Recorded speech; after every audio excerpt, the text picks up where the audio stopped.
Hey folks, hey squad, it's Chris here. It's Saturday morning. I'm doing a little bit of work just to kind of catch up on a few things, and I thought I'd just drop in here with a short video about what I've been doing on LinkedIn recently. And this is from a network growth perspective. So I know there's tons of things you can do on LinkedIn for prospecting, but that's not really where I'm coming from. And if you know me well enough, you know that's not really my thing anyway. So really, from a network growth perspective, I kind of want to show you sort of three or four things maybe that I'm doing to kind of extend my network, increase my readership and influence using LinkedIn. So I'm just going to go through some tips and things like that. So if you're interested in perhaps sort of increasing your network and your peers, your peer-to-peer network, influencers and things like that, I've got a couple of suggestions for you on what you could be doing. So one of the first things to do, I think, is to search for the right types of people. So for example, one of the things I've been doing recently is putting content marketing in here as one of my filters and searching for that, right? So people with content marketing in their profile, somewhere in their profile, right? So it could be anywhere. But then the next thing to do to really refine that search, because you've got like nearly 4 million results here of people, right, is to go to connections of an influencer. Right, so someone that's got a large network, someone that you're connected with. So let's, sake of argument, let's say it's Marcus Sheridan, okay? And we're going to do connections of Marcus.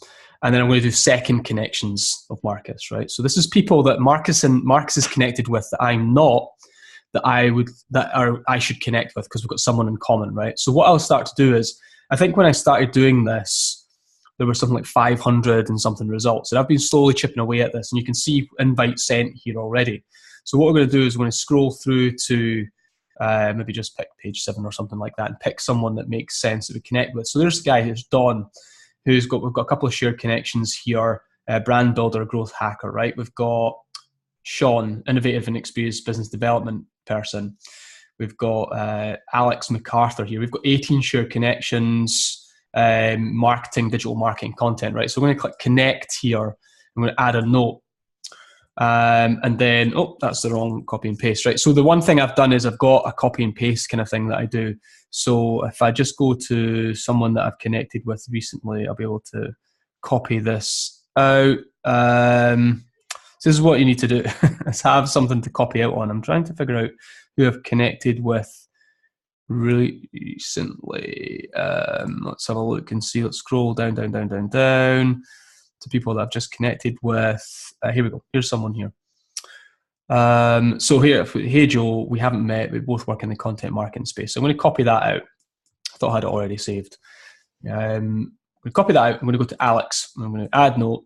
We're going to do, hey Alex, we haven't met, but we both work in the content marketing space and share lots of contacts. It'd be great to connect and follow each other here on LinkedIn. I hope you feel the same. Don't forget to be awesome. Chris, send invitation. So that's me and Alex connecting. And I'll just do this. Like, I know that some of you guys will want to automate this or try and find a quick way to do that. I don't think there is a quick way to do it if you want to personalize each of your messages and make sure you're connecting with relevant people. So that's one of the ways to do it. So what I've done is I've written down a list of people that are influencers in my space. I've also then done things like locations. So I started with people in the United Kingdom, showing 5 results. There you go. I've almost connected with all of Marcus Sheridan's relevant people with content marketing in their description somewhere in the UK. I've done that for people like Mark Schaefer, Janet Murray, Ali McGill, Roger Edwards, all the people that I know well that have connections that are relevant to me that I've not met yet are the people that I'm connecting with. So I'm kind of going to that second level connection. And it started some amazing conversations. I've had a couple of calls this week from people that are speakers, that are in the same space as me, that want to work with me, connect with me, collaborate with me. It's been amazing. And I think a lot of people are surprised to get a personalized message, and more than happy to connect with you if it's relevant. I mean, a lot of people just say, it's great to meet you, lovely to connect, I'd love to have a call with you sometime, all of that stuff. So I've had loads of great replies as well. It's not been, like, no one's written to me yet and said, this is, they're pissed off about the fact that I've tried this, but I'm doing this. In fact, most people have said it's really great to see someone reaching out like this in a positive way. So that's like something to think about. So in your network, who are you connected with on LinkedIn that's got a great network of peer-to-peer people that are relevant to you that you should be connecting with and extend your network. Just think about it when you put a post out, when you write an article on LinkedIn, it's good to have your peers there to see what you're doing, and they're influencing other people as well. For example, if you're a speaker, or you are working in the marketing space, B2B services, for example, like I am, you want to connect with other B2B services because they know people that could potentially be working with you and collaborating with you as well. But it's relevant for B2C, it's relevant for your own peer-to-peer network as well. Get connected, right? So that's one of the things, is to look at second connections of key influencers around a specific topic, right? So that's what I've been doing. Go deeper and deeper into this. So I was for example, I've just been announced as a speaker at Mark Masters' event, right? So what I'm going to do is going to go Mark Masters, right? This is we're first connections. So what second level connections do we have that are relevant to content marketing, right? So here's someone that's in marketing. We've got Martin Cork here. I've done some of this already, as you can see. And there's a few other people I've got to connect with as well. So Mark Masters is like a single connection for us. Mark is promoting his event just now.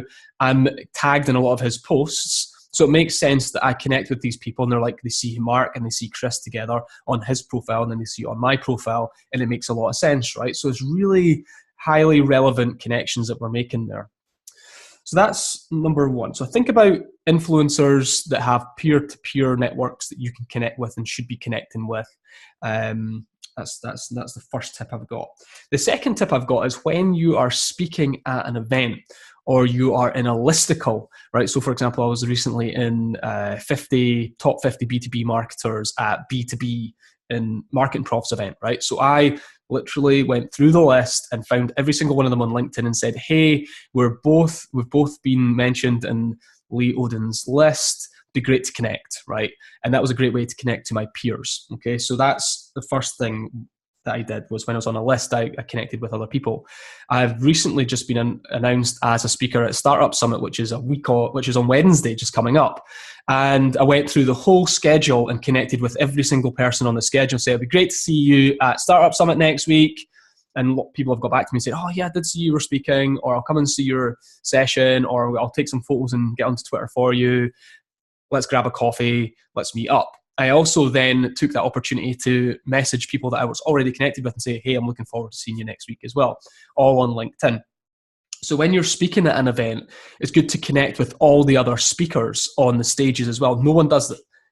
I don't think many people do this to this degree. It doesn't take long. We're only talking about 20, 25 minutes of work. Copy and paste, say hi, and just connect with people, and then you're on the radar for next week. There's things you can do on Twitter as well if you're speaking at an event. For example, I'm already featured as one of the top people for the hashtag for next week's event because I did it a week in advance. I started tweeting about the event, and now I'm kind of featured as a top person on Twitter for that event as well. So that kind of joins a lot of the dots. I'll do a Periscope next week as well with the hashtag, all of that stuff. Anyway, we're going down another rabbit hole there. But when speaking at an event, connect with the other speakers on LinkedIn and just say, it's great that we're both speaking at the same event. It'd be great to meet you, catch up at the event next week or whenever it is. So that's the second tip, but it's a couple of things in there. So speaking at events, if you're mentioned in any listicles or lists of influencers.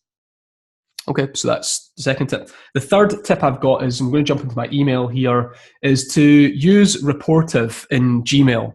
Now, this is great when people are emailing you about getting onto a podcast or emailing you about maybe speaking at their event or the prospecting. One of the things that I did, for example, I've got like a little box here called Content Marketing Crash Course. Every time someone replies to me from that course, it goes into this filter here, and I make sure that I connect with every single person that replies to my email that's joined my course. And it's another touch point for them. They'll see me on LinkedIn. They'll see me on LinkedIn posting and stuff like that. So there's a good chance that relationship will build on another platform. So Rapportive allows you to kind of connect immediately straight from Gmail. You click the connect button. I'm already connected with Dillis. You click the connect button. You can personalize your note in Gmail and just send it off. And that gets you guys connected on LinkedIn as well. And that way you're just continually chipping away at it. So when you open up an email from someone, it pops up on the right-hand side. You can see that you're not connected. In fact, this last couple of weeks, I've seen a lot of people that I should be connected with that I'm not. So those are the sort of three big things I'm doing just now, just to kind of just continually grow my network and influence on LinkedIn. This is not difficult stuff. It's really just about being proactive. And that's why I've dropped this into the network growth channel for you guys to consider and look at. Grow your peer network. It's great for readership. It's great for influence. And I think that it's different. It's almost like it's easier to grow your peer network than it is to grow a prospecting network, because people automatically think you're trying to sell something to them. But in this case, I'm not trying to sell anything to these people. I'm just simply trying to connect and grow that network. So I think it's a little bit of a different approach, and it's softer and it's much more acceptable, and people are respond to it well. So think about it. If you've got any questions, any tips you want to add to this, jump into the thread on this video. I'll speak to you soon. Don't forget to be awesome.